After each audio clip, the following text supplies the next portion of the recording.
सच्चा लगता है, नग्न दिगंबर रूप आपका हमको अच्छा लगता है। माया छोड़ी, माया छोड़ी, ममता छोड़ी, वेश दिगंबर धार लिया। विद्यासागर जी से गुरु मिले और रत्नत्रय आधार लिया। काम क्रोध और मानसरी के असुरों का संहार किया। परम दिगंबर रूप आपका हमको अच्छा लगता है। गुरुवर सुधा सागर जी मेरे जीवन का उद्धार करो। मोक्ष मार्ग पर मैं बढ़ जाऊं, मुझ पर ये उपकार करो। तप संयम और त्याग की शिक्षा देकर बेड़ा पार करो। परम दिगंबर रूप आपका हमको अच्छा लगता है। मरण समाधि हो निश्चित मेरा, गुरु चरणों में वास रहे। समाधि मरण हो निश्चित मेरा, गुरु चरणों में वास रहे।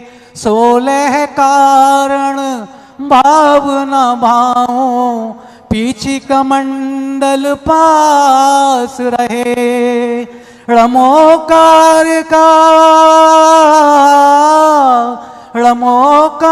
का जाप जपूं मैं, जब तक अंतिम सांस रहे।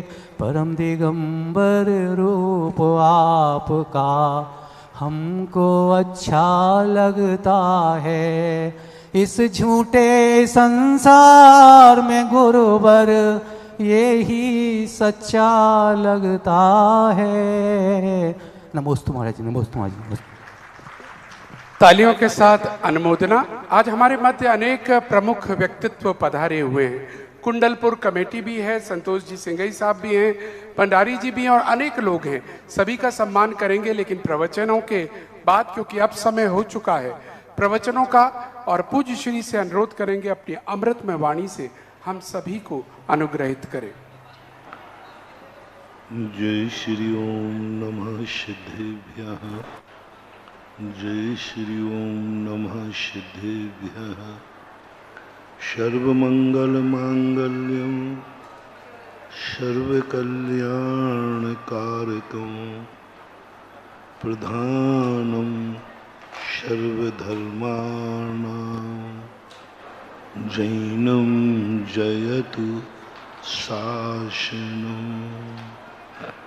पंच परमेष्टि भगवान की, आचार्य श्री गुरुवर कुंद महाराज की, आचार्य श्री गुरुवर विद्यासागर महाराज की।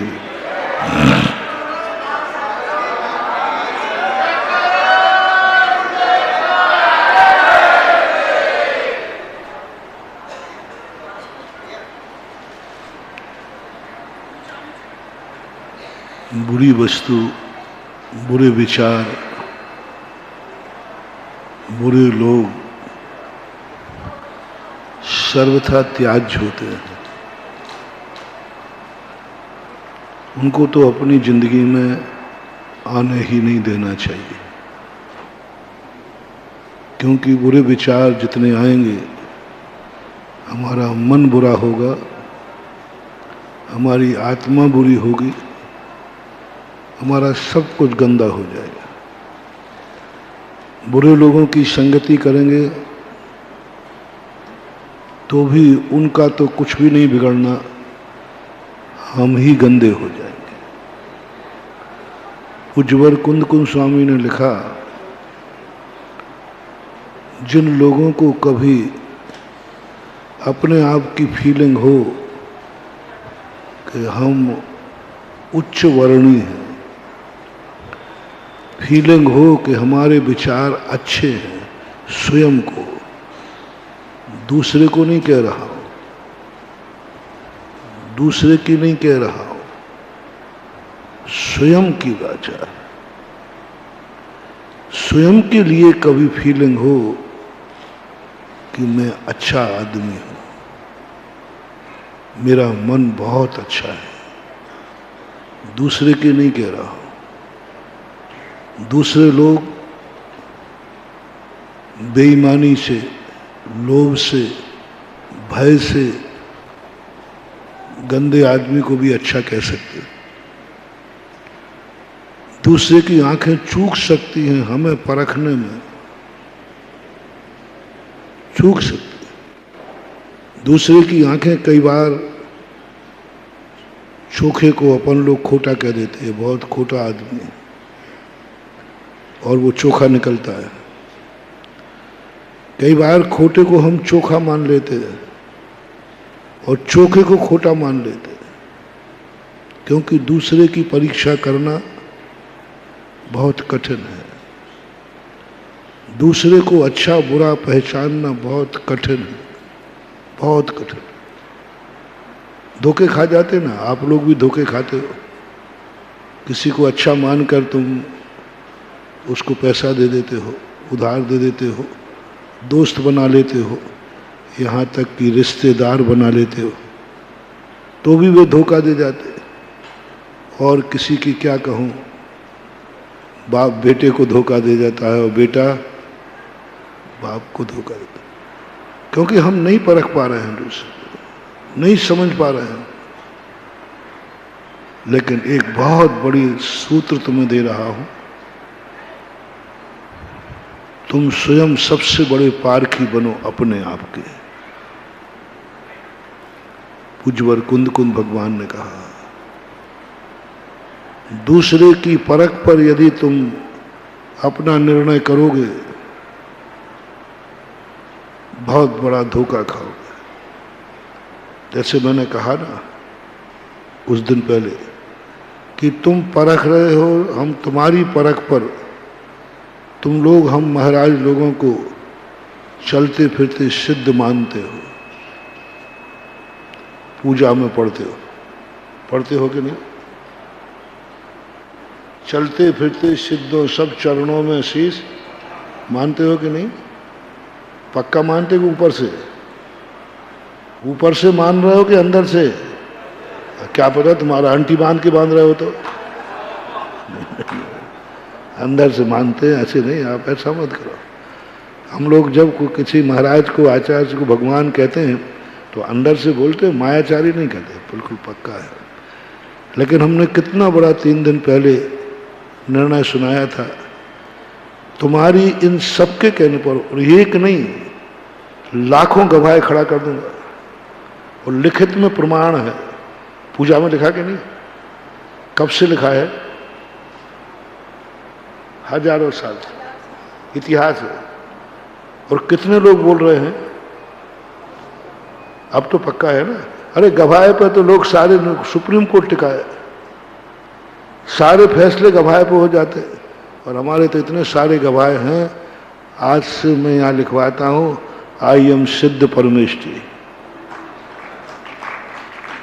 तालियां मत हो जाओ, भी पीठ ठोक रहा हूं, ध्यान देना। यदि मैंने अपनी अनुभव में ले लिया कि मैं सिद्ध हूं और गवाह मेरे भक्त हैं, बोलो मेरा क्या होगा? मेरा क्या होगा? तुम्हारी बदौलत, तुम्हारे निर्णय को यदि मैं स्वीकार कर लूं, अनुभूति में ले लूं, तो हमारा क्या होगा? सीधा धराम से मुनिपद से गिरूंगा, सीधे मिथ्यात्व के कुएं में गिरूंगा और दुर्गति का पात्र बनूंगा। और भक्तों की गवाह है। दुश्मन की गवाह पर संदेह कर लेता, दुश्मन की गवाह पे संदेह कर लेता, तुम तो भक्त हो, तुम्हारी कथनी को मैं कैसे मान लूं? नहीं, मैं अपने आप को सिद्ध नहीं मान सकता। मैंने पूरा बताया, आपको रोक नहीं सकता। देखो कैसी विडंबना है हमारे पास, आपको रोक नहीं सकता। ऐसा झूठ क्यों बोलते हो पूजा में? बोलो ना कि हम मुनि महाराज हैं तो मुनि महाराज हैं, आचार्य से तो आचार्य से हैं, जो है वही बोलो ना। ऐसी क्यों बटन चमचागिरी क्यों करते हो? जो है वही बोलो ना। नहीं रोक सकता, बहुत बड़ी, क्योंकि भक्ति पुराण में यही लिखा है, अपने आराध्य को इतना ऊंचा उठाओ कि उसको पहुंचने में भी कितना टाइम लगे, तुम उसी श्रद्धा करो। भक्ति यही है, तुम्हें नहीं रोक सकता। जिनवानी ने कहा इनको मत रोको कि ये झूठ बोल रहे हैं, तुम सोचो कि इनकी बातों में नहीं आना, तुम जो हो वही अपने आप को मानना। मुझे तो अपने आप का मुनि ही मानना पड़े, सत्य यही है। इसलिए दूसरों के कहने पर हमारी सत्यता का निर्णय नहीं होता। दो व्यक्ति निर्णय कर सकते, या तो भगवान और या स्वयं की आत्मा। या तो भगवान करेगा निर्णय कि ओरिजिनल में क्या हूं, वो तो सर्वज्ञ है, और सर्वज्ञ अपने सामने आज है नहीं। तो सम्यक दृष्टि को, एक ज्ञानी व्यक्ति को, पूज्यवर कुंद कुंद स्वामी ने कहा, मेरा सम्यक दृष्टि बेईमान नहीं हो सकता, मेरा सम्यक दृष्टि उतना ही ईमानदार है जितना कि सर्वज्ञ भगवान है। मेरा मोक्ष मार्गी सत्य महावृत्ति है, उतना ही सत्य है जितना सर्वज्ञ भगवान सत्य है। एक कर दिया पूज्यवर ने, एक कर दिया। बोले नहीं है सर्वज्ञ, क्या बात हो गई? नहीं है भगवान तो क्या बात हो गई? आत्मा तो है, तुम तो हो ना। बोले हाँ मैं तो हूं। तो बस खत्म हो गया।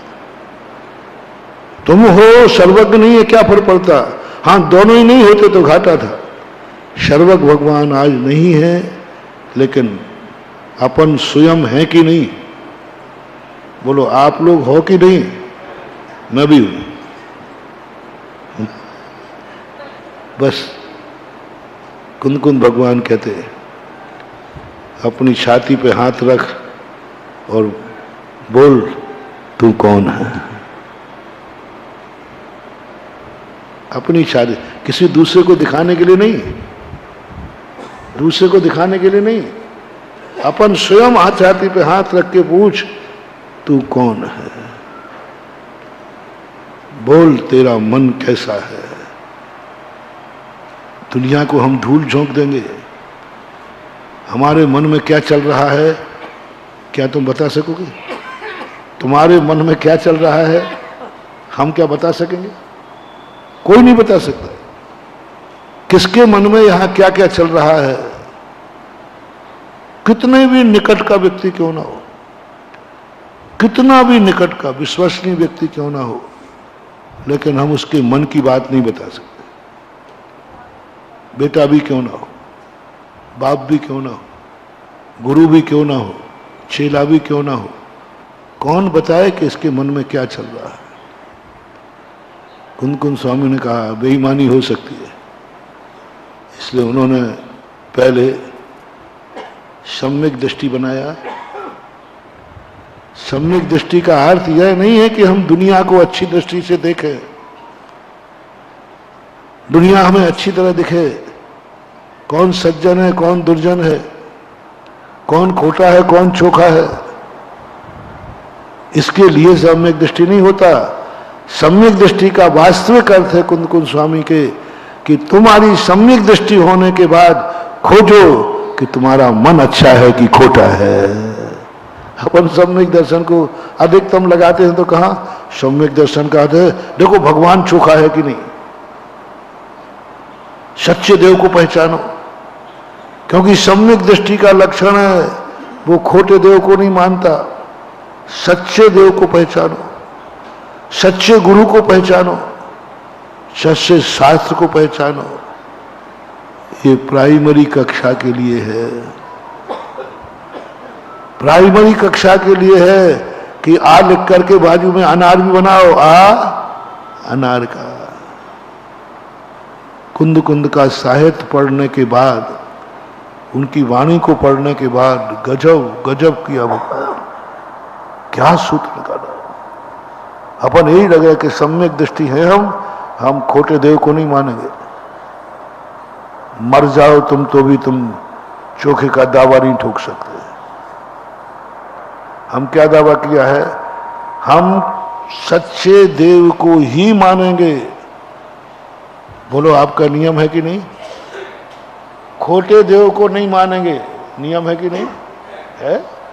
सबका नियम है। आगम कहता है तुम कितना भी कुछ कर लो, तुम गारंटी नहीं ले सकते कि मेरा देव चोखा है। तुम सच्चे गुरु को मानने वाले हो, पक्का है। महाराज हम खोटे गुरु को नहीं मान सकते। हमें पूरा ज्ञान है कि सच्चा गुरु कैसा होना चाहिए। तुम जिंदगी भर मर जाना, कभी गारंटी नहीं दे सकते हो कि मेरा गुरु सच्चा है, नहीं कह सकते। शास्त्रों में आता है एक आचार्य परमेष्टि गुरु, तद्भव मोक्षगामियों का जो गुरु अभव्य है, मिथ्या दृष्टि है। दीक्षा खोटा मान के ली थी कि चोखा मान के? चोखा मान के लिए था, लेकिन अंदर में वो अभव्य था, मिथ्या दृष्टि था। कितने अभव्य मिथ्या दृष्टि गुरु के दीक्षित मोक्ष चले जाते, भावलिंगी हो जाते, असंख्यात गुणी निर्जरा करते।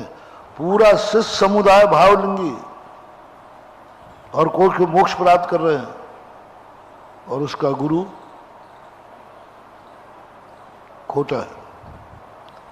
उसको देखकर सम्यक दर्शन प्राप्त किया, तत्व दृष्टि प्राप्त की, कौन पकड़ पाए?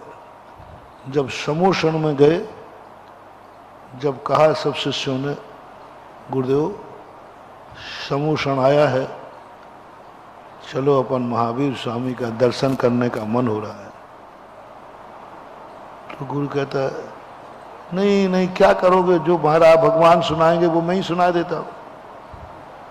भगवान भी वही सुनाएंगे जिनवाणी मैं सुना दे। 6 द्रव्य 7 तत्वों की बात है। बोले नहीं गुरुदेव चलना है। थोड़ा शिष्यों ने जिद की, आचार्य चले गए और जाकर के समोषण में प्रवेश किया। बोले ऐसा करो, तुम लोग चले जाओ, हम यहीं बैठे। स्तूप बना है, अभव्य कूट बना है, अभव्य कूट। और अभव्य कूट में जाकर के गुरु ने कहा नहीं नहीं तुम लोग जाओ, मैं यहीं बैठा हूं, प्रवचन सुन के जल्दी वापस आ जाना, अपन को विहार करना है। अंदर जाकर सारे शिष्य कहते हैं साक्षात तीर्थंकर का दर्शन करने का भाव मेरे गुरु को नहीं आ रहा है, क्या बात है? पूछ लिया। बोले तुम्हारे गुरु अंदर नहीं आएंगे क्योंकि वो अभव्य हैं। ये कौन से काल की बात सुना रहा हूं मैं? चौथे काल की। कई शिष्य अवध ज्ञानी थे, कई शिष्य मना पर्याय ज्ञानी थे, वे भी नहीं परख पाए, केवली भगवान। इसलिए यदि अपन ने सम्यक दर्शन इसलिए प्राप्त किया हो कि मैं सच्चे देव को पहचानूंगा, सच्चे गुरु को पहचानने के लिए मैं सम्यक दृष्टि हुआ हूं, सच्चे शास्त्र को पहचानने के लिए मैं सम्यक दृष्टि हुआ हूं, तो ये तुम्हारी भूल है, तुम चूक जाओगे, धोखा हो जाएगा। अपन छद्मस्त हैं, दुकान से नारियल बजा के लाते हो कि बिना बजाए? बोलो। फिर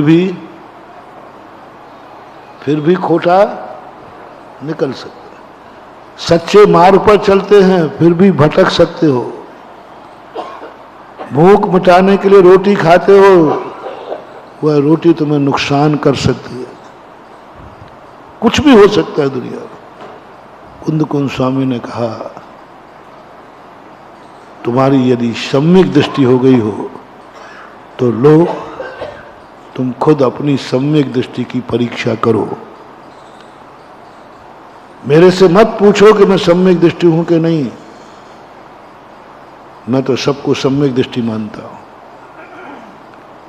मेरे से पूछो कि महाराज हम लोग कौन हैं, तो हम तो यही कहते हैं सब सम्यक दृष्टि जीव हो, धर्मात्मा जीव हो, पुण्यात्मा जीव हो, कह दूंगा मैं तो, क्योंकि मुझे तो गलत दिखते ही नहीं कोई। उन्होंने कहा नहीं, दूसरे से नहीं पूछना, मेरे से नहीं पूछना, तुम्हें यदि सम्यक दर्शन हुआ है तो लो आज घोषणा करो, तुम घोषणा करो तुम कैसे हो, तुम कैसे हो। चलो तुम्हारा मन कैसा है, बोलो। तुम्हारा मन कैसा है, बोलो। गंदा मन है कि अच्छा मन है? प्रतिक्रमण नहीं करा रहा हूं कि झूठ बोलना है। प्रतिक्रमण में तो अच्छा मन भी हो तब भी कहना पड़ता है हाँ भगवान पापेष्ट अनुरात्मनिया। प्रतिक्रमण में झूठ भी बोलना पड़ता है। मन बिल्कुल साफ है फिर भी कहना पड़ता है, फिर भी मन में कोई विचार आया हो तो भगवान क्षमा करना। व्यवहार में तो क्षमा नहीं होते भी कहते भैया गलती तो वैसे नहीं की है, लेकिन फिर भी यदि मेरे से भूल चूक हो गई हो तो क्षमा। वो नहीं, सत्य का निर्णय है। बोलो तुम्हारा मन कैसा है, छाती पे हाथ रख के बोलो। कुंद स्वामी जो तुम बोलोगे उस पर विश्वास करेंगे और कह देंगे तुम सम्यक दृष्टि हो। बोलो, निर्णय करो तुम्हारा मन कैसा है। इसमें कभी बेईमानी नहीं हो सकती, क्योंकि मन में क्या चल रहा है भगवान जानते हैं या व्यक्ति स्वयं जानता है, स्वयं जानता है। कोट कर लेना, तुम्हारा मन, मेरा मन बड़ा बेईमान है, नीच है, बेईमानी करता है, गुरुओं के सामने भी बाहर से कुछ करता है, अंदर से कुछ करता है। इनके सामने भी, मंदिर में भी कुछ, बाहर से कुछ दिखता है, अंदर से भी कुछ सोचता है ये मन। भगवान के दर्शन करते हुए बुरा हो जाता है, स्वाध्याय करते बुरा हो जाता है, माला फेरते बुरा हो जाता है, गुरुओं के सामने बोलते बोलते ये मन बेईमान हो जाता है, उनसे भी झूठ बोल देता है। मन में कुछ है और वचनों में कुछ है। फैसला करो अपने आप को, तुम्हारा मन कैसा है, तुम्हारी आंखें कैसी है, तुम्हारी आंखें कैसी है। महाराज अच्छी है, आपको देख रहे ना? नहीं नहीं नहीं, देखो मुझे देख रहे हो तो तुम्हारी आंख अच्छी है, पता नहीं लोग मुझे किस किस दृष्टि से देख रहे हैं। हम सड़क पे निकलते हैं, हजारों आंखें मुझे देखती हैं, क्या सभी अच्छी दृष्टि से देखती हैं? बोलो, पहले बताओ मैं अच्छा हूं कि नहीं? हाँ कह दो, वो तो तुम्हारी चमचागिरी की आदत ही, पहले कैसे बोलोगे? तो कहते हाँ कहना भी चाहिए। यदि तुमने गड़बड़ कह दिया तो मामला अभी यार सम्मान टूट जाएगा। कहना ये तो रटाया हुआ है अपन को, अपनी ऊपर से नहीं कह रहा, ये भी मैं कह रहा हूं, अंदर से बोल रहा हूं। मैं तुम्हें बेईमान कभी नहीं कहूं, अंदर से बोल रहा हूं कि तुम अच्छे। लेकिन सभी लोग क्या तुम्हारे मुनि महाराज को एक ही दृष्टि से देखते हैं? कोई बुरी दृष्टि से भी देख रहे हैं, भगवान को भी कोई सभी अच्छी दृष्टि से सुनते हैं। सभी लोग दृष्टि से प्रवचन सुनते हैं, कोई अच्छी दृष्टि से, कोई बुरी दृष्टि से। सबकी दृष्टियों में अंतर है, बहुत फर्क है। इसलिए इस झगड़े में नहीं पड़ना। कुंद स्वामी कहते हैं अपने खुद छाती पे हाथ रख के बोलो, तुम्हारी आंख कैसी है? आंखें कैसी, अच्छी है या बुरी? आंखें अच्छी हैं या बुरी, दोनों फैसला करना है। और तुमसे अच्छा कोई नहीं जानता, भगवान जानता है, वो अपने पास है नहीं। अपन खुद की कॉपी जांचे ना, ऐसा कैसा गुरु मिलेगा? कुंद कुंद भगवान जैसा गुरु कह बेटा तुझे ही लिखना है, तुझे ही जांचना है, और प्रमाण पत्र मैं दूंगा तेरे खुद की जांची हुई कॉपी को। कितने ईमानदार हैं कुंद कुंद के शिष्य, कैसे गुरु और कैसे शिष्य है वो, कैसा गुरु। बोला तुझे काफी लिखना है और तुझे ही जांचना है, और तू जांच करके जो नंबर देगा प्रमाण पत्र मैं दूंगा। आज तक ऐसा कोई कॉलेज देखा? आज तक कोई इतना विश्वसनीय कॉलेज देखा कहीं? जहां स्वयं लिखे, स्वयं जांचे और प्रमाण पत्र कॉलेज दे। हाँ, एक बुंदेलखंड में झांसी का बुंदेलखंड विश्वविद्यालय ऐसा था, अब नहीं है, पहले ऐसे ही था। स्वयं घर से लिख के ले आओ काफी, और नंबर भी तुम्हें भर लेना, प्रमाण पत्र यूनिवर्सिटी दे देता था। ऐसा आज तक कोई कॉलेज अच्छे नहीं है। गुरु को शिष्य पर विश्वास नहीं है कि ईमानदारी से काफी जांचेगा। काय का गुरु है, काय का शिष्य है? मैंने कहा था ना, पिता एक दिन चाबी भूल गया घर, उसका मंदिर में मन नहीं लग रहा है, चाबी गद्दी पे छोड़ के आ गया हूं। आज छोरे के हाथ में लगी तो दुश्मन का डर नहीं है, बेटे के हाथ में लगी तो आज वो कबाड़ा कर देगा। काय का बेटा है, काय के बाप हो। अब दुनिया में तुम किसका विश्वास करोगे महानुभाव? बेटे के लिए चाबी का विश्वास नहीं उठ रहा हो रहा है, डर लग रहा है। बेटे का विश्वास नहीं है तुम्हें, बाप होकर के। बाप बेटे पे नहीं है। मैंने कहा था ना, तुम्हारे घरों में जितने ताले लगते हैं आपसी में, झूठ मत बोलना, किसके लिए लगते हैं? बाहर के चोरों के लिए। सासू की तिजोरी में, सासू की तिजोरी होती क्या अटैची, मुझे पता नहीं क्या होता, ताला लगा है किसके लिए? बहू के लिए। बहू भी कम नहीं है, वो भी ताला लगाए किसके लिए? जेठानी के ताला लगा है किसके लिए? देवरानी का ताला लगा है किसके लिए? बाप ने ताला लगाया किसके लिए? बेटे ने ताला लगाया किसके लिए? और जिस दिन बारात आती है उस दिन सब कहते भैया सब सामान अच्छे ताले लगा देना। इसका अर्थ रिश्तेदार बाराती आ रहे कि डाकू आ रहे हैं? फैसला करो, किसकी बारात आ रही है और बारात में कौन आ रहे हैं? बोलो, बारात के समय सारा सामान आप लोग सुरक्षित करते हो? कई लोग तो बैंक में रखाते हैं और ताले लगाते हैं। झूठ मत बोलना। क्या तुम्हारी बारात में कोई चोर आएगा उसके लिए लगाए हैं? तुम्हारी बारात में कोई डाकू आएगा उसके लिए लगाए हैं? झूठ मत बोलना कि जो तुम्हारे रिश्तेदार बाराती हैं उन्हीं पर तुम्हें विश्वास नहीं है, तुम्हें डाउट है कोई रिश्तेदार हमारा चोरी, यानी आपकी दृष्टि में आपके सारे जितने बाराती आए वे सब डाकू आए। डाकुओं की बारात। और जितने बाराती गए हों सबसे पहले अपने रिश्तेदार के घर में देखना कहाँ कहाँ ताला लगा, पूछना भैया ये ताले क्यों लगाए गए, तो तुम्हारी औकात पता चल जाएगी कि तुम उसकी दृष्टि में रिश्तेदार हो या डाकू हो। पता कर कौन किसी विश्वास समत हो गया, कोई किसी पर विश्वास करने लायक नहीं रहा। दुनिया में क्या हो,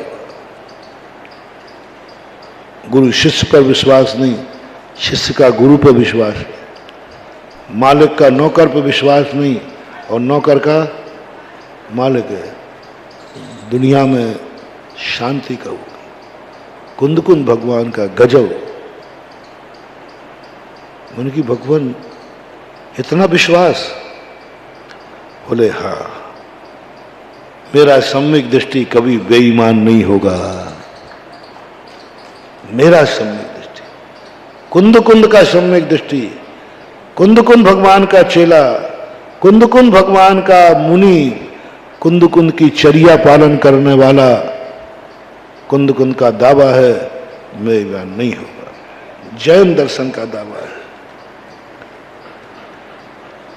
वो ईमानदार है। सम्यक दृष्टि का अर्थ होना है दुनिया के लिए ईमानदार नहीं, अपने लिए, खुद के लिए ईमानदार बन जाना और अपनों के लिए ईमानदार बन जाना, इसका नाम सम्यक। दुश्मन के लिए नहीं। दुश्मन तो तुम्हारे लिए बेईमान का है, हमें कोई फर्क नहीं पड़ता।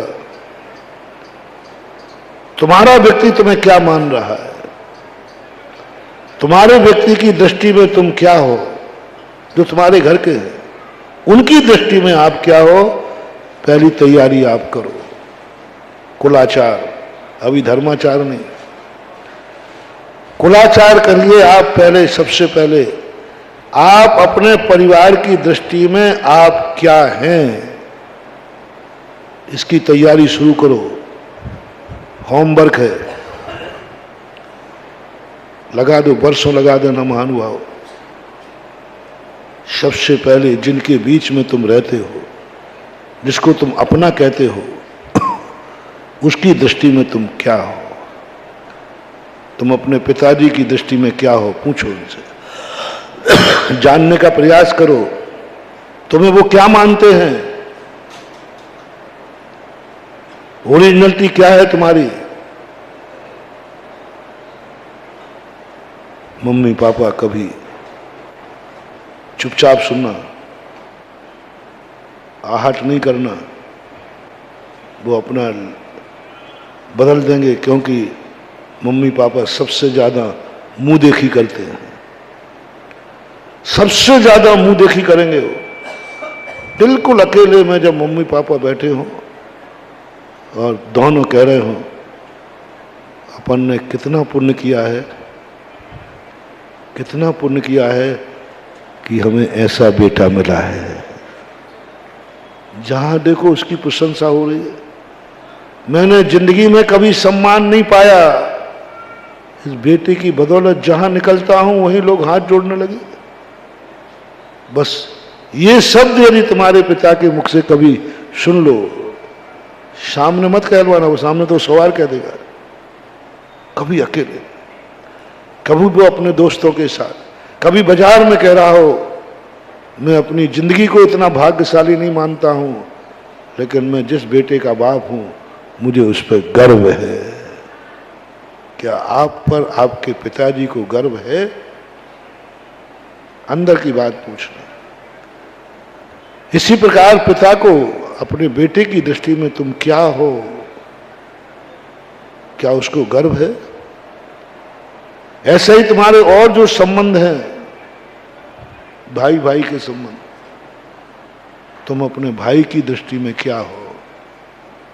क्या तुम दुश्मन से पूछते हो दुश्मन की दृष्टि में मैं क्या हूं?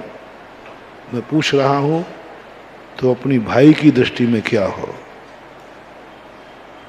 दोनों एक दूसरे की दृष्टि में, एक दूसरे की दृष्टि में क्या हो, ये जानने का प्रयास करो। तुम दोनों पति पत्नी हो, क्या जानते हो? एक दूसरे के प्रति पता करो तुम एक दूसरे की दृष्टि में क्या हो। महिलाओं, पति की अंदर चेतना को समझो, तुम उसकी दृष्टि में क्या हो। सामने मत कहलवाना।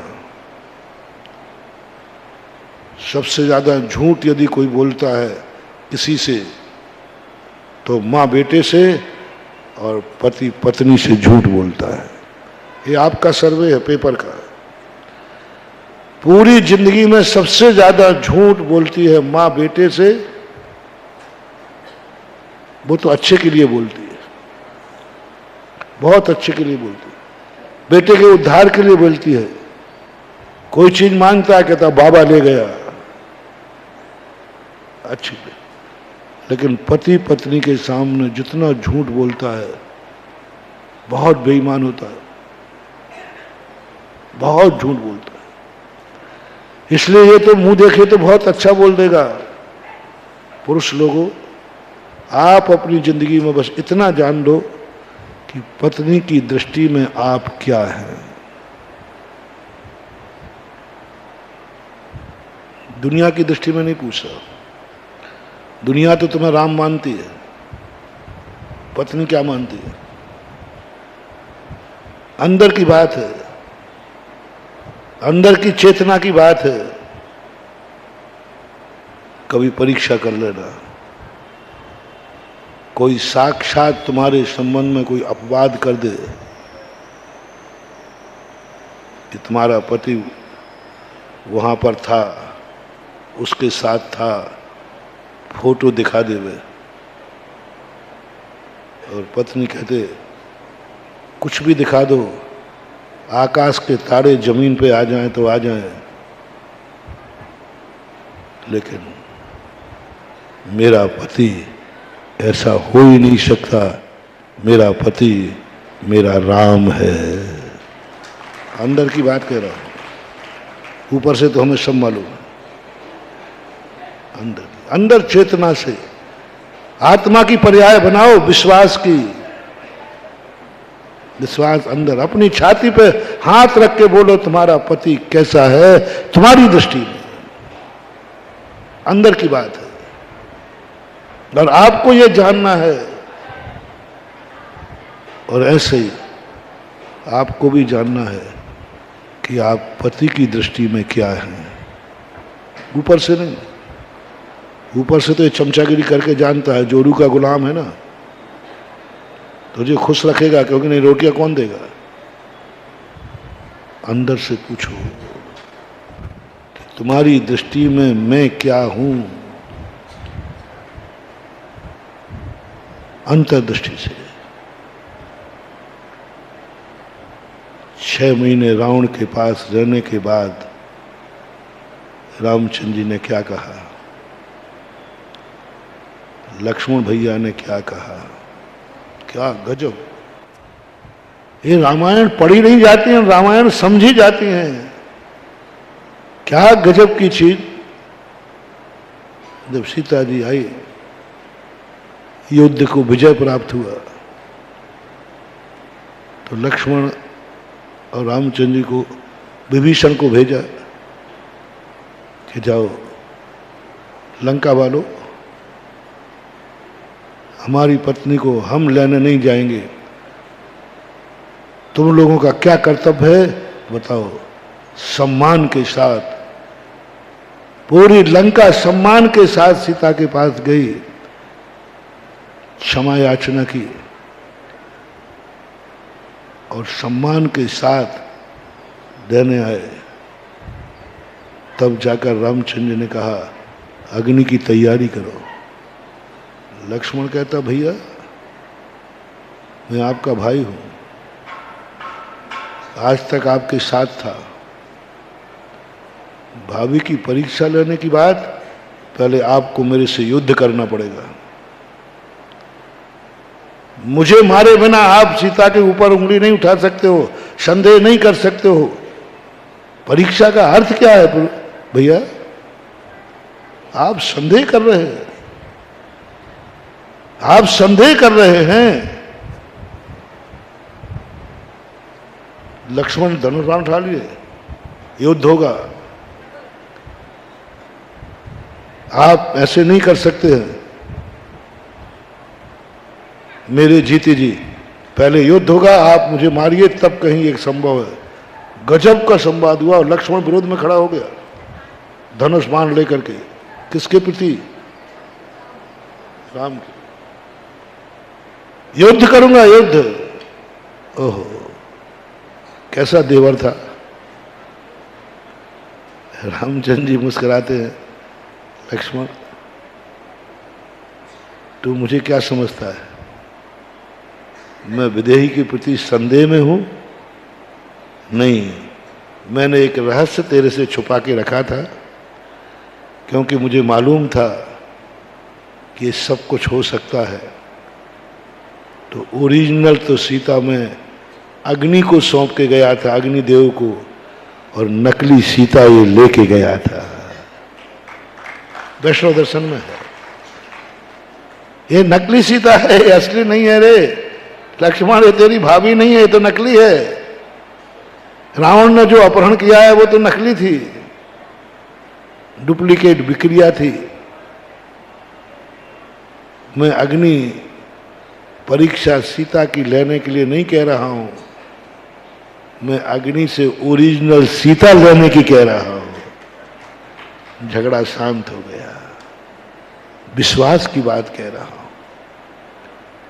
क्या विश्वास था दोनों का, एक दूसरे के प्रति विश्वास, और उस विश्वास के कारण से देखो आज तक कभी अग्नि नीर नहीं हुई और अग्नि क्या हो गई। क्या तुम्हारे में ऐसा विश्वास है? एक दूसरे का एक दूसरे पर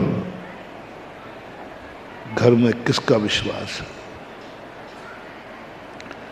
यदि ये कुलाचार तुम्हारा हो गया, कुलाचार में तुमने जीत लिया, कि हमारे घर में किसी भी आदमी से पूछ लीजिए मेरे संबंध में मेरे घर के लोगों के विचार क्या है, पहला सर्टिफिकेट लाओ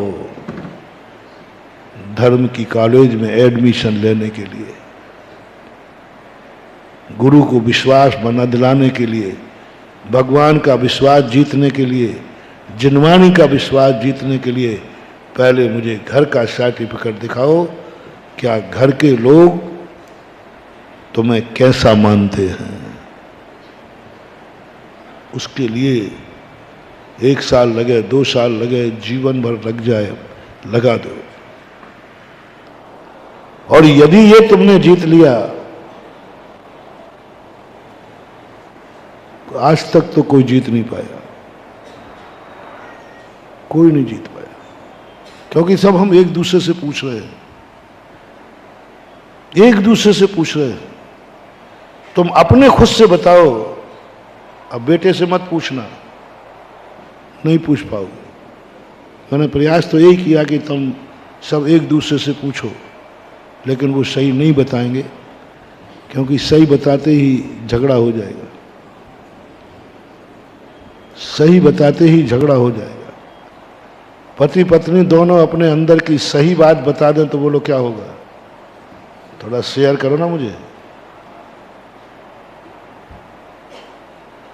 यदि तुम लोग अपने अंदर की जो 24 घंटे में तुम्हारे अंदर भाव चलते हैं, विचार चलते हैं, यदि तुम अपनी श्रीमती को बताओ तो क्या होगा?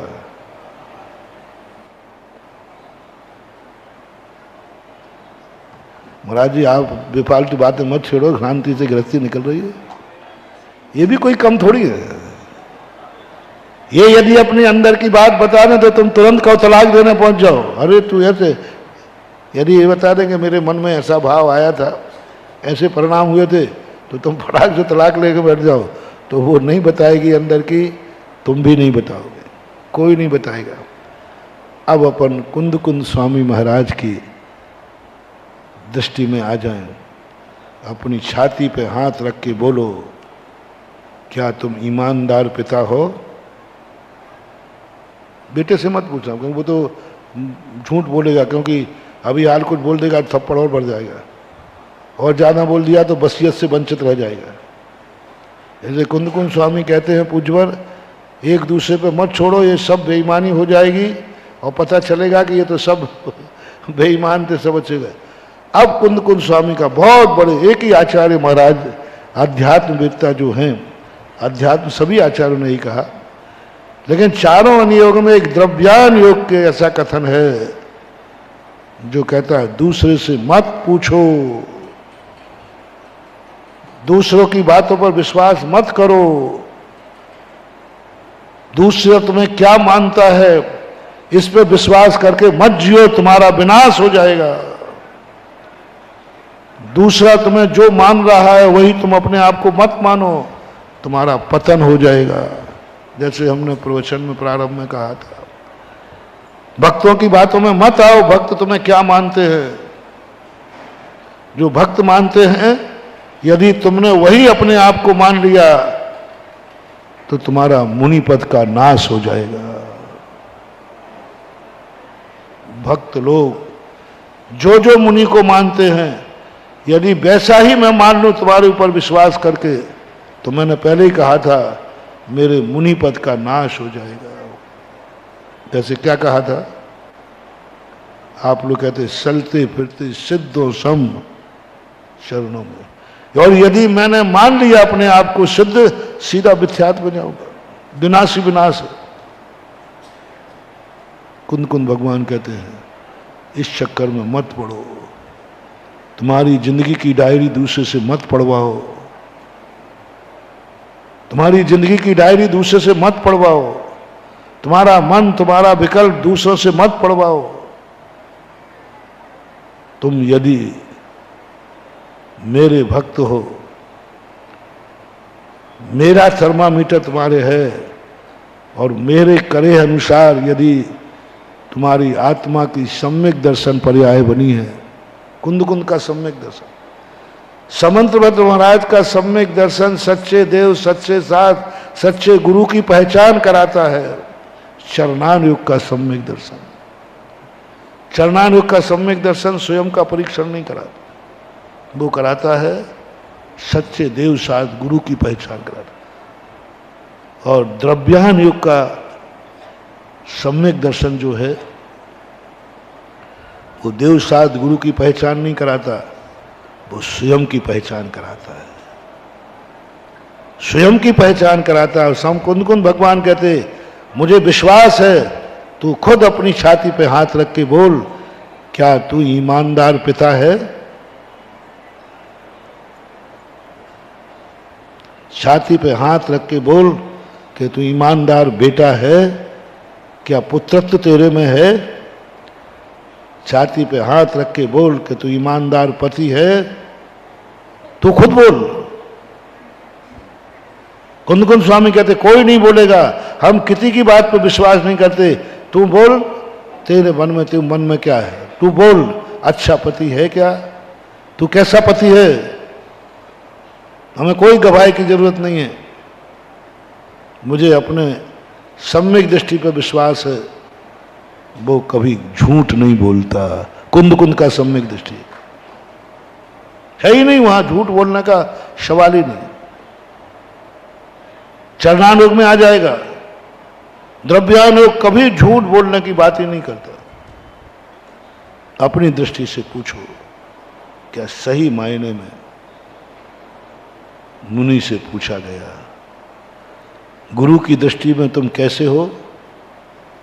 ये कोई ईमानदारी का लक्षण नहीं। शिष्य की दृष्टि में गुरु कैसा है, ये कोई सच्चे गुरु की पहचान नहीं है। यदि शिष्य कह रहा है कि मैं सच्चा, हमारा गुरु सच्चा है, तो मस्त मान लेना सच्चा है। सारा संघ गुरु को सच्चा मान रहा था, वो समोषण में जाके क्या निकला? अभव्य निकला। मत मान लेना कि तुम गुरु की दृष्टि में अच्छा है। गुरु कह रहा था मेरा चेला बहुत अच्छा है, बहुत अच्छा है, बहुत अच्छा है। मत मान लेना कि तुम अच्छे हो।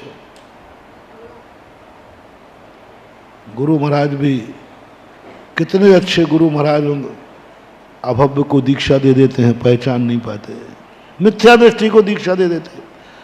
सच्चे सच्चे मुनिराज, शुद्ध केवली भावलिंगी मुनिराज के हाथ से ऐसी खोटी दीक्षा दे दी जाती है, ऐसी खोटी दीक्षा जिसका कभी कल्याण ही नहीं होना।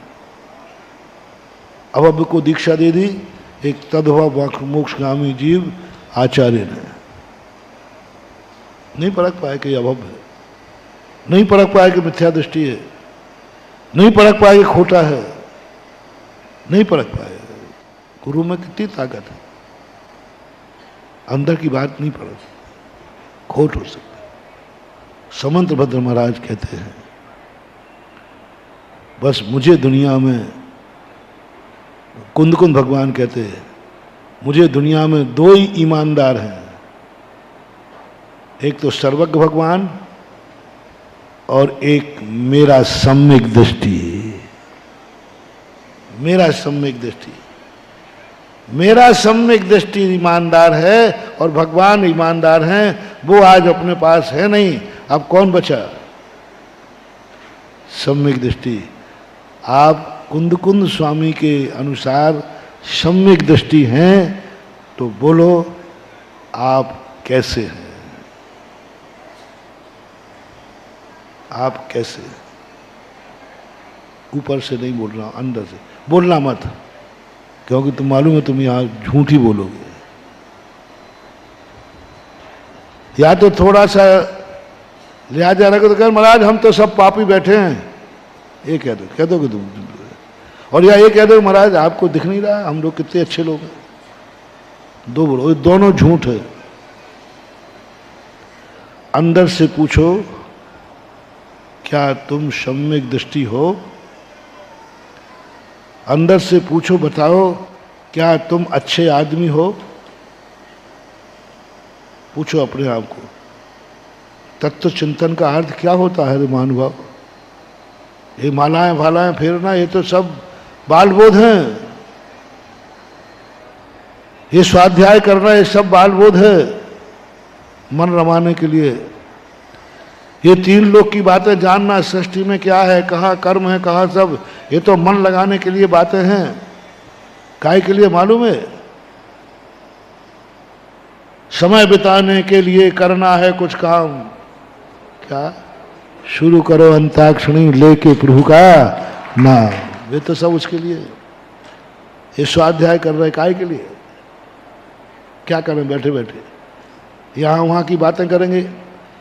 अशुभ योग से बचने के लिए स्वाध्याय किया जाता है। अशुभ से बचने के लिए मालाएं फेरी जाती हैं, क्योंकि ये मन इतना बेईमान है। ये तो इसमें नहीं लगाएं, शुद्ध में तो टिक नहीं रहा, शुभ में लगाया नहीं तो अशुद्ध में जाएगा। पूज्य गुरुदेव ने लिखा है, बहुत अच्छी पंक्ति लिखी, स्वाध्याय चिंतन मनन कर मन रोक पाता, पैस्वान सा मन बाहर दौड़ जाता। किसकी उपमा दी मन को? कुत्ते की। कुत्ते की उपमा दी। ये मन स्वाध्याय चिंतन मनन कर मन रोक पाता।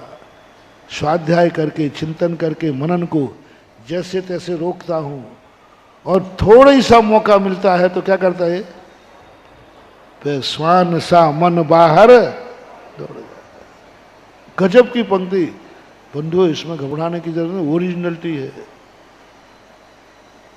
कितनी बड़ी सत्य, कितना बड़ा सत्य। अपने मन को स्वान कहना, अपने मन को कुत्ता कहना ना, ये किसी मिथ्या दृष्टि की बस की बात नहीं है। सम्यक दृष्टि ही, मिथ्या दृष्टि दुनिया को कुत्ता कह सकता है, लेकिन स्वयं के मन को कुत्ता कहना सम्यक दृष्टि की ही हिम्मत है। पैस्वान सा मन बाहर दौड़ जाता है। कुत्ते को आप कितना भी एसी में घुमाओ, कितना भी खिलाओ पिलाओ, लेकिन कभी पट्टा छोड़ के देखना, वो गंदगी पे ही सूंघता हुआ दिखेगा। बहुत अच्छे पालतू कुत्ते होते ना, तो ये जो डंडे जो कभी कभी देखना, हमने देखा भी है, बड़े बड़े कुत्ते होते ना, इनको पालते हैं, खिलाते हैं, एसी में रखते हैं बहुत अच्छी तरह।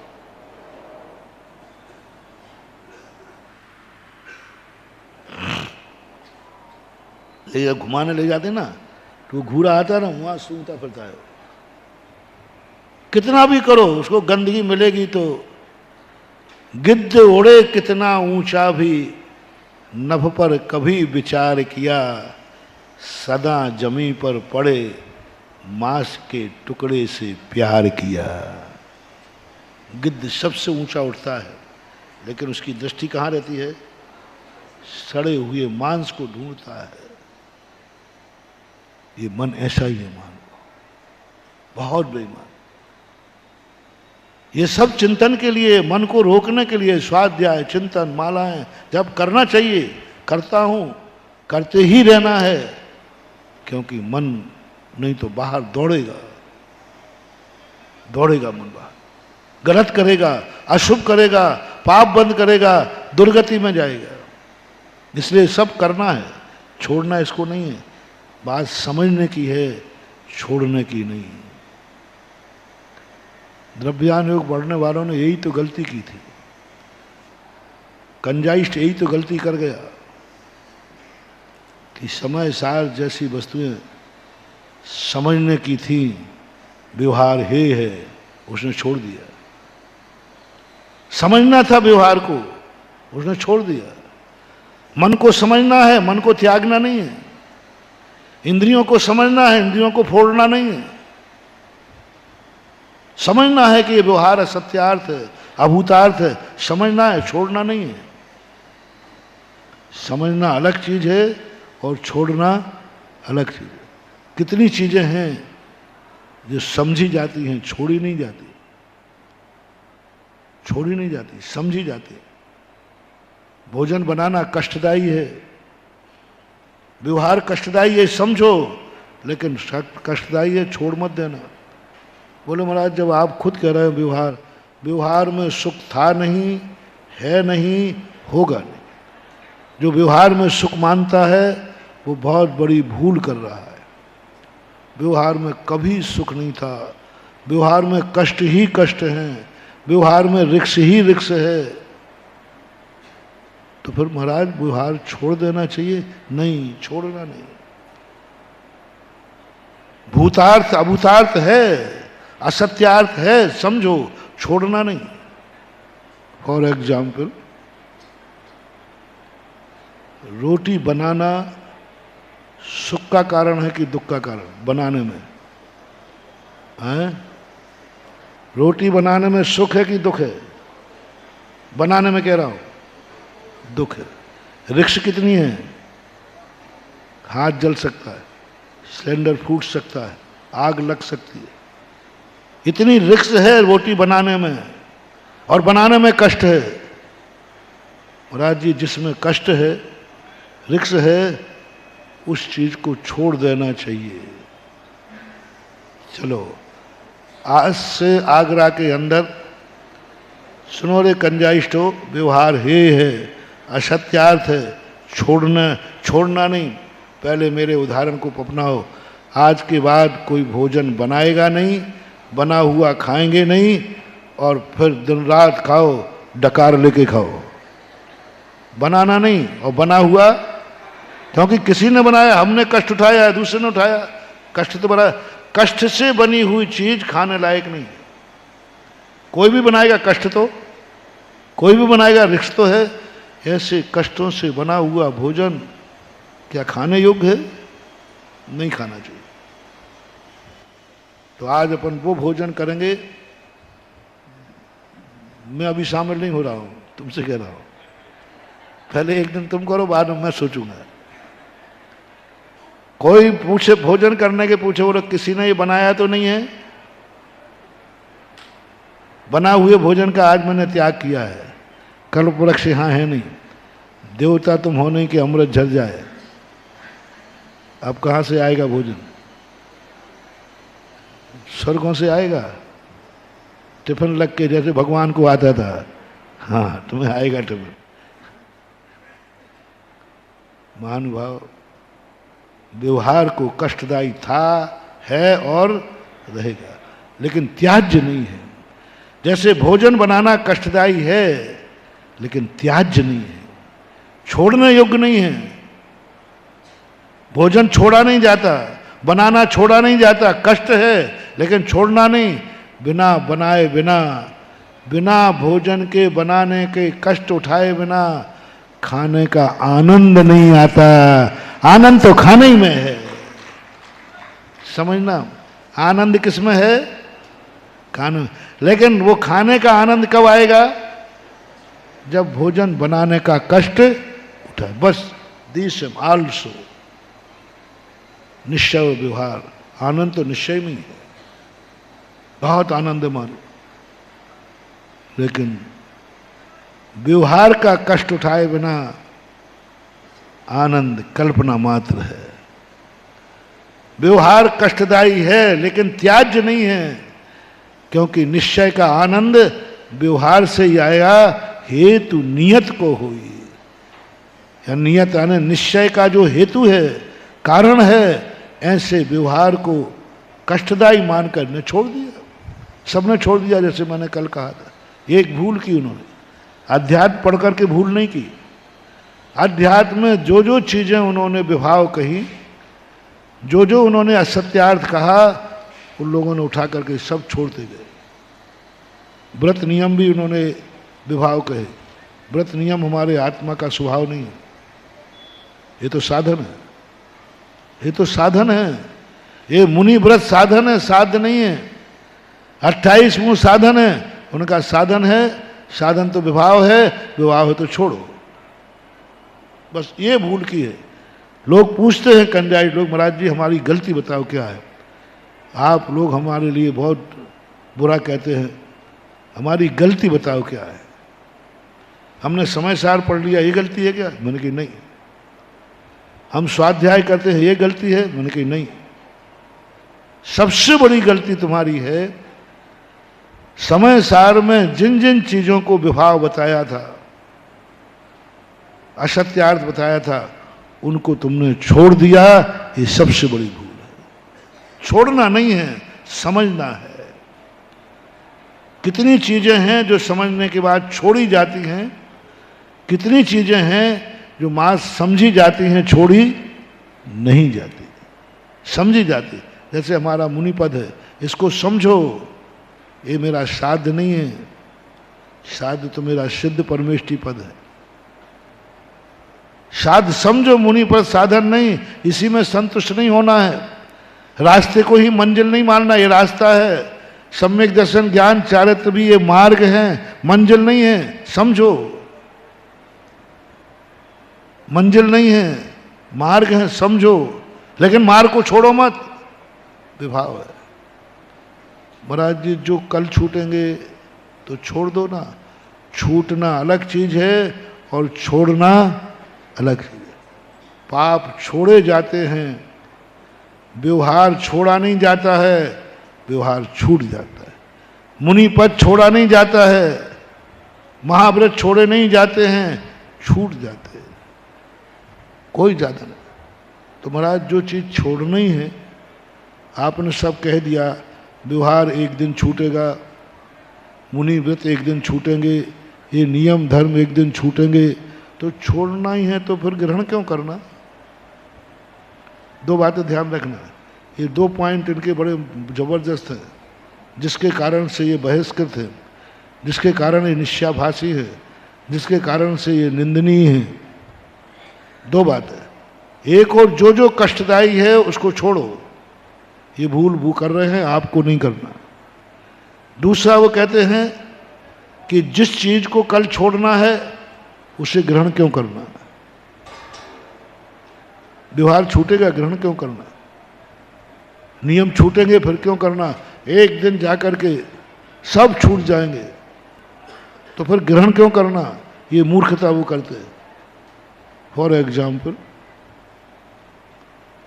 एक व्यक्ति को सम्मेद शिखर जाना था, ट्रेन में बैठने लगा। तो किसी ने कहा भाई ट्रेन में बैठ रहे हैं, हजारीबाग उतर जाना।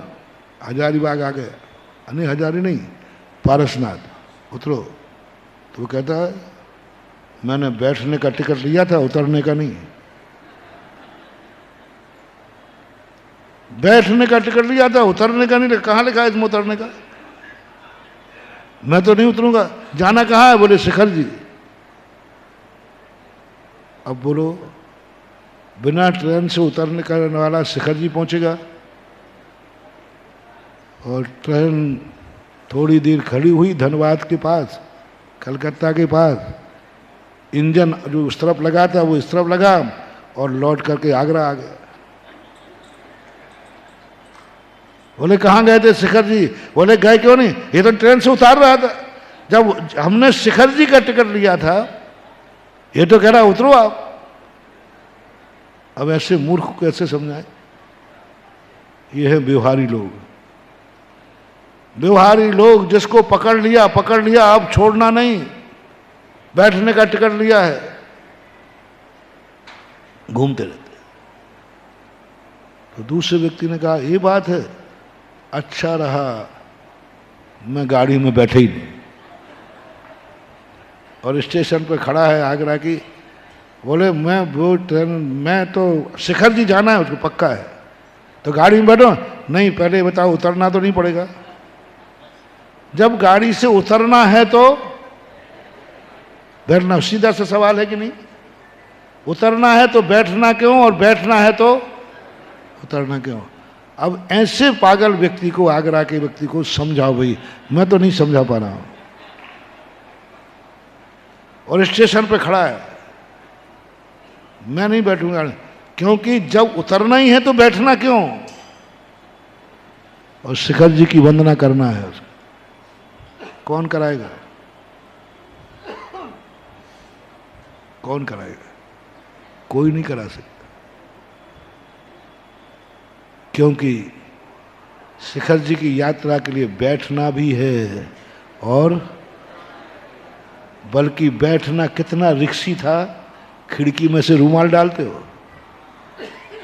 चलती ट्रेन में क्या फेंकते हो, पैर कट जाए कुछ हो जाए, चलता है, खिड़की में से डालते हो। कितनी मुश्किल से सीट निकली मिलती है, और जब पारसनाथ स्टेशन आता है तो कितनी देर में छोड़ देते हो? आने के पहले ही खिड़की पे आ जाते हो। इतनी मेहनत से ग्रहण किया और यूं छोड़ दिया। ये नियम है, मान नियम है। ये लोगों को यही जहर भरा दिया गया, जो व्यवहार छोड़ना है उसे ग्रहण क्यों करना? जो नियम एक दिन छोड़ेंगे, जिस दिन आत्मा में लीन हो जाओगे, सारे व्रत रखे रह जाएंगे, केवल ज्ञान। तो बस धारणा बना दी, छोड़ना है तो ग्रहण क्यों करना? इन मूर्खों को ये पता नहीं है कि यात्रा करने के लिए मोक्ष मार्ग ग्रहण भी करना है और मोक्ष मार्ग छोड़ना भी, ग्रहण भी करना है, सब ग्रहण करना है, फिर सब छोड़ना भी है। क्या गजब की! एक और वही अमृतचंद सूरी महाराज पुरुषार्थ सिद्ध उपाय में कहते हैं, हे भव्य जीव, सम्यक दर्शन ज्ञान चार प्राप्त कर। दुर्लभ है, बहुत दुर्लभ है। जैसे बने तैसे प्राप्त कर, मरना पड़े तो मर जा। जैसे तुम सीट पाने के लिए चलती बस में डाल रहे हो, पैर टूटे तो टूट जाए, डाल रहे हो। उन्होंने कहा मर जा तू, मरना पड़े तो एक बार सम्यक दर्शन प्राप्त कर ले, एक बार मेरी बात मान जा, एक बार। बनारसी दास ने भी नाटक समय सार में लिखा, एक बार कहनो मेरा मान ले मेरे अनुसार। और अमृतचंद सूरी महाराज कलसा में कहा, मृत्वा अपि कृत्वा, मर करके भी तुझे यदि एक बार निज की अनुभूति होती है तो कर ले। पूज्य आचार्य महाराज ने पद्यानुवाद किया उस कलसा का, मर जा। कौन सा शब्द बोल रहे हैं? महावृत्ति, महावृत्ति, अहिंसा महावृत्ति, करुणा निधान।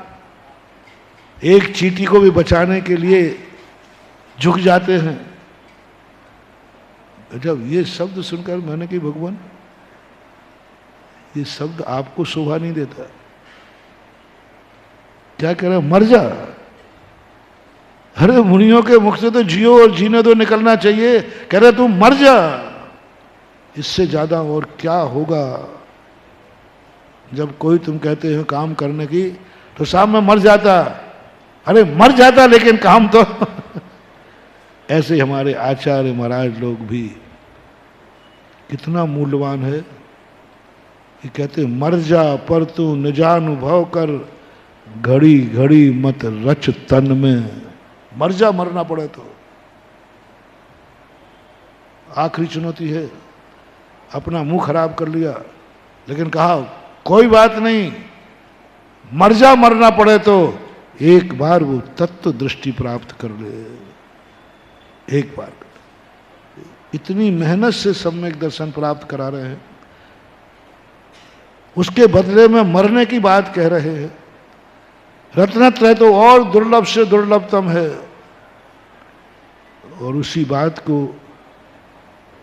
जब प्रवचन सार की आत्मख्याति टीका लिख रहे हैं चारे चूलिका में, वही अमृत चंद सूरी महाराज कहते हैं रत्नत्रय अकिंचित कर है। रत्नत्रय अकिंचित कर, छोड़ जितने जल्दी छूटे, जल्दी छोड़। ये अकिंचित कर है, क्या रत्नत्रय में अटका है? ये तो साधन है, ये तो साधन है। साध को पकड़, साध सामने खड़ा हुआ है, देख सामने शिखर जी दिख रही है, उतर जल्दी। नहीं, मैंने तो बड़ी मुश्किल से सीट ली थी, बड़ी मुश्किल से मिली थी, ऐसे कैसे छोड़ दूं? बैठे रहो। कितने जल्दी, तुरंत शिखर जी सामने दिख रहा है, आप लोग खिड़की पे आ जाते सीट छोड़ करके। ऐसा ही सम्यक दृष्टि, जैसे उसको कहा यथाख्यत चारित्र दिखता है, केवल ज्ञान दिखता है, शुद्ध स्वरूप सामने दिखता है, वो रत्नत्रय को यूं छोड़ करके और अभेद रत्नत्रय में जाके सीधा मोक्ष चला जाता है। मोक्ष उन्हीं को मिलेगा जिन्होंने बड़ी मुश्किल से रत्नत्रय प्राप्त किया है।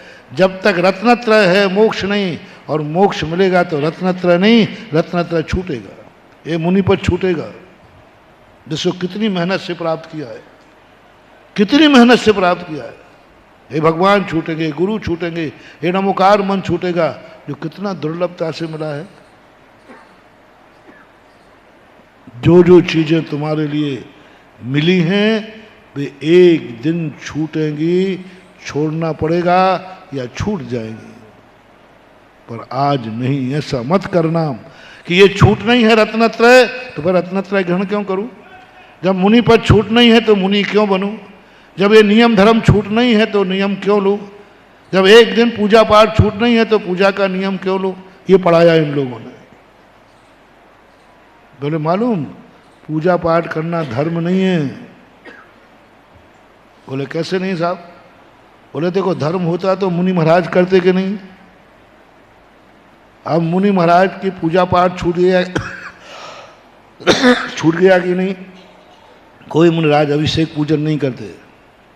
इसका अर्थ है अभिषेक पूजन आज नहीं कल छोड़ना है, इसलिए अपन को शुरू ही नहीं करना, क्योंकि छूटना तो है ही और छूटेगा। किसी मुनि महाराज ने जीवन भर अभिषेक पूजन का नियम लिया था ग्रस्त अवस्था में।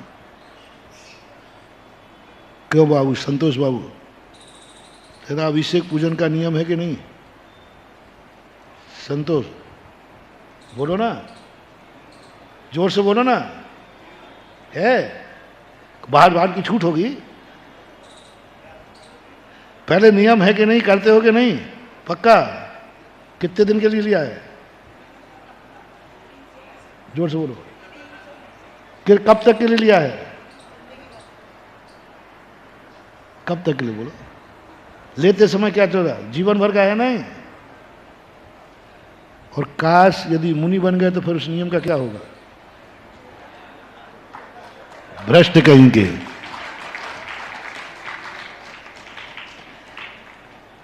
कितने नियम हैं गृहस्थ के जो जीवन भर के होंगे। हाँ, ऐसे लोग भी हैं जिन्होंने जिंदगी भर का मैं अभिषेक पूजन करूंगा। हो सकता है नियम के नहीं? हो सकता है जिंदगी भर के लिए, जीवन के अंतिम श्वास तक के लिए। और नहीं मैं करूंगा तो उस दिन मैं अन्न जल ग्रहण नहीं करूंगा। ऐसे लोग होते थे। शिखर जी की यात्रा में ऐसे होता था, उपवास कर लेते थे, या फिर कटनी में कभी मिल जाए दौड़ करके कराते थे, उपवास करते थे।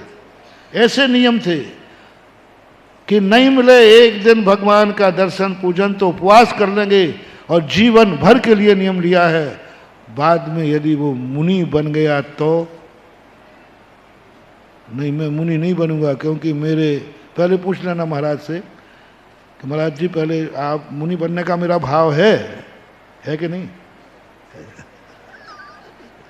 है, भाव है महाराज, बन तो जाऊंगा और बनना भी है, लेकिन महाराज जी हमारे ये जो नियम है ना अभिषेक पूजन का, ये तो नहीं टूटेगा। बोलो कौन गुरु है जो कहे नहीं नहीं मुनि बनने के बाद भी करते रहना। तुम्हारी जिंदगी भर का नियम लिखा हुआ टूटेगा या गुरु महाराज तुम्हें अभिषेक पूजन की छूट देंगे?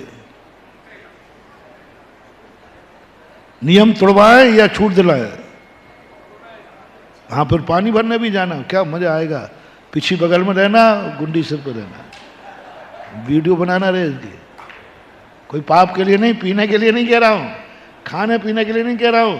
अभिषेक का नियम है तुम्हारा, वो टूटेगा पक्का है। कितना ही नियम लिया हो तुमने, लेकिन मुनि अवस्था में तुम्हें अभिषेक पूजन की छूट मिलने वाली नहीं है। तो फिर ऐसा नियम लेऊं क्यों? बस एक अंजाइष्टों ने गड़बड़ किया। इन्होंने कहा ऐसा नियम क्या लेना जिसको कल छोड़ना पड़े, और धर्म होता तो मुनि महाराज को करने देते कि नहीं। बस उन्होंने इसलिए वो पूजन अभिषेक का नियम देते नहीं। वो वही मूर्ख हैं जो आगरा की रेलवे स्टेशन पर खड़ा है, मैं जिस गाड़ी में बैठूंगा तो उतरूंगा नहीं, और उतरना है तो मैं बैठूंगा नहीं। अब उसे शिखर जी भेजो, भेजो, जल्दी भेजो। कोई नहीं भेज सकता। यह है निश्चयाभासी। इसलिए हमारी अपनी दृष्टि में कुंद भगवान कहते हैं समझो, छोड़ना नहीं है। कष्टदायी है, समझो, छोड़ना नहीं है। मुनि पद एक दिन छूटेगा, छोड़ना नहीं है। देव शायद गुरु एक दिन छूटेंगे, आज नहीं छोड़ना है। तो फिर मैंने बोले महाराज जी मुझे तो बिल्कुल भी समझ में नहीं आ रहे आपको। एक और आप कह रहे हो कि सब चीज छूटेंगी और फिर भी कह रहे छोड़ना नहीं। तो उन्होंने उदाहरण दिया कि जिस व्यक्ति को पता हो कि ये जहर खाने योग्य नहीं है तो उसको तुरंत छोड़ देना चाहिए। मैंने जहर कब कहा है इनको? छोड़ना है, तो छोड़ना नहीं है तुम्हें। अब इस शास्त्रों की भाषा उन्हें समझ में नहीं आई। अब मैं सुधा सागर पुराण से समझाऊं?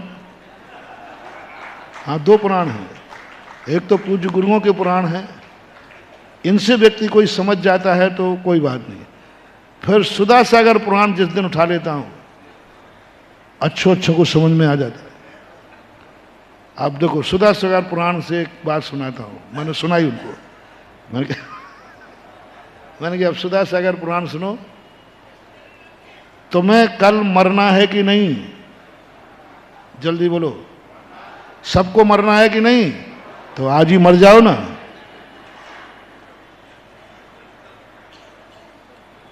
ये मैं इनमें से नहीं सुना रहा हूं। जो कल छोड़ना है आज ही छोड़ो ना।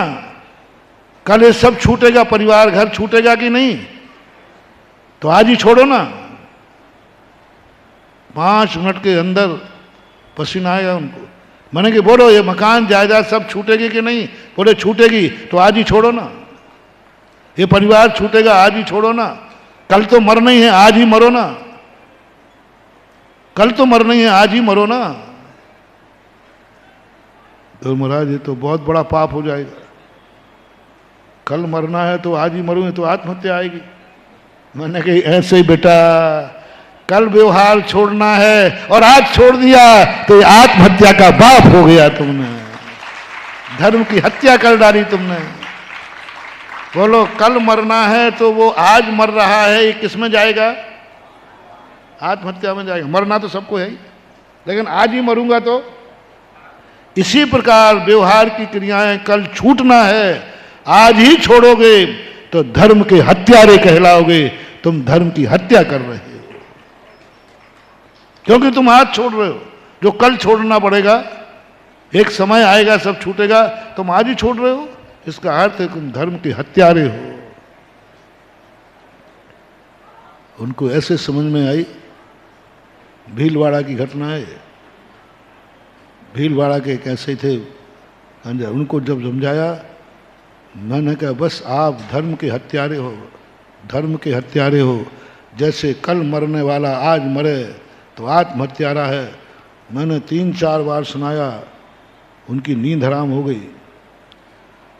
दिन भर रात भर घूमते रहा।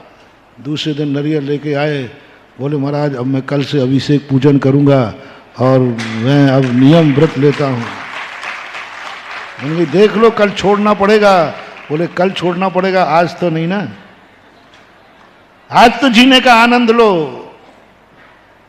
आज तो जीने का आनंद दो, आज तो व्यवहार का आनंद दो। जब हम शुद्धोपयोग में जाएंगे शुभोपयोग छूट जाएगा। करनी को रस मिट गयो, आयो न निज का स्वाद, भई बनारस की दशा, जैसे ऊंट का पाद। कल कहा था ना, कल ही तो कहा था सर, कल करनी को रस मिट गया। जो आनंद है वो क्यों छोड़ रहे हो? बहुत सारे लोग कहते महाराज जी मुनि बनने से क्या फायदा है? वृत्ति बनो ना, 2 प्रतिमा ले लो, थोड़े से नियम ले लो, 16वां स्वर्ग मिल जाएगा अपने आप। 16वें स्वर्ग से आप भी ऊपर नहीं जाओगे और हम लोग भी नहीं जाएंगे। और आप इतने कष्ट उठा रहे हो, हम लोग कुछ नहीं उठा रहे। गृहस्थ की भी वही गति, हमारी भी वही गति। क्या फायदा महाराज, क्या फायदा? मैंने कि मैं फायदे के लिए बने ही नहीं हूं। मोक्ष मिलेगा नहीं ये भी मुझे भी मालूम है। दीक्षा के पहले मालूम था कि पंचम काल में मोक्ष है नहीं। जिस रास्ते पे मैं चल रहा हूं वो रास्ता मंजिल तक पहुंच ही नहीं पाएगा और रात हो जाएगी।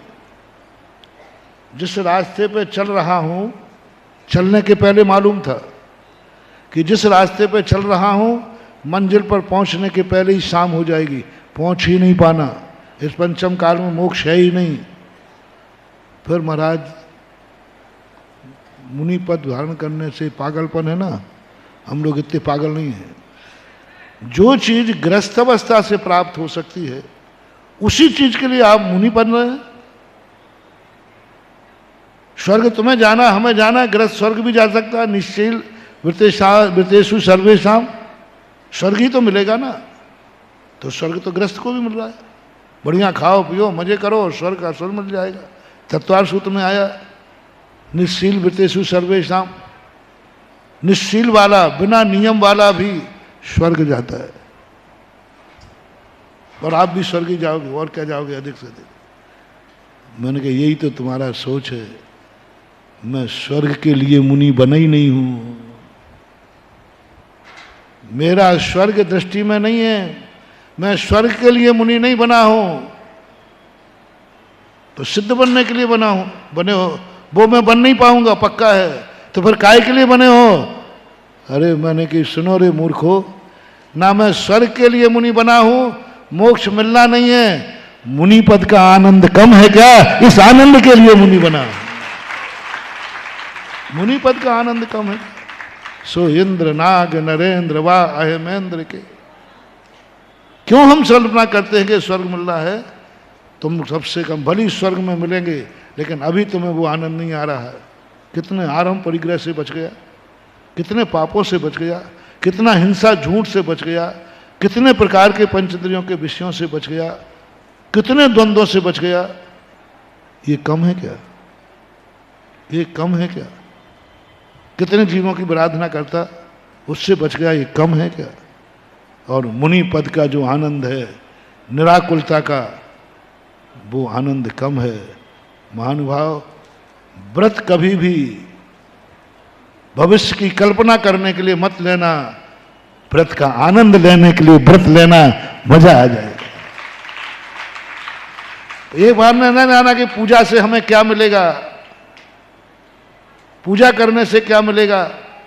नहीं, पूजा करने वाले को भी वही मिलेगा। नहीं, पूजा करने से क्या मिलेगा मुझे पता नहीं, लेकिन पूजा करने का जो आनंद है वो आनंद हमें लेना है। बस खत्म।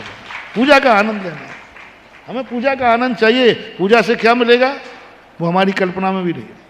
माला फेरने से क्या होगा हमें पता नहीं। माला फेरने से आनंद है। उतनी देर हम समस्त पापों से, समस्त राग द्वेषों से बच गए। ये मैं सामायिक से क्या मिलेगा? निराकुलता। उतनी देर हम प्रवृत्ति से बच गए। पता नहीं क्या राग द्वेष करते, किसको दुख देते, कौन दुखी करता, सामायिक बैठ गए। वस्तु का आनंद लो। तुम्हें फल में आनंद दिख रहा है, लेकिन कारण में भी आनंद है। पूजा में भी आनंद है, वो आनंद क्यों चूक रहे हो? मुनि पने का आनंद क्यों छोड़ रहे हो? जो आनंद की अनुभूति, ये तीन बातों को लेकर के इन लोगों ने सारे श्रावकों का नाश कर दिया। इसलिए समय सार का बहिष्कार हुआ, जो कल बात कही थी।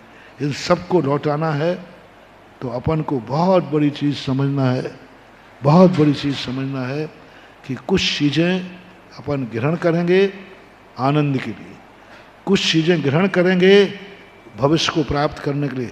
कष्टदायी है तो रहने दो, मुनि व्रत कष्टदायी है, लेकिन इसी कष्टदायी भोजन जब बनेगा तभी खाने का आनंद आएगा।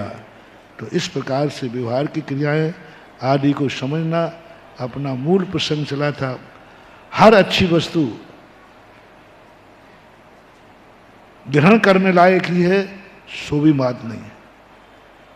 हर कष्टदायी वस्तु छोड़ने लायक ही है, सो भी बात नहीं। इस प्रसंग को लेकर अपन चले थे और आज तो हमने बहुत बड़ा सूत्र दिया। कुंद कुंद भगवान के चेला बन सकते हो क्या आप? समुद्रभद्र के तो अपन खूब बन गए।